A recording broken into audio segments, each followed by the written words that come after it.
Hey guys, in this video I'm going to show you how to fix Instagram Reels liked by friends not showing.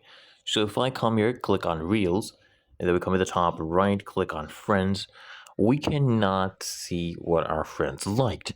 So what you first need to do is just close and reopen the app. Completely close it down, and then we can go ahead and reopen the app. That usually fixes the issue.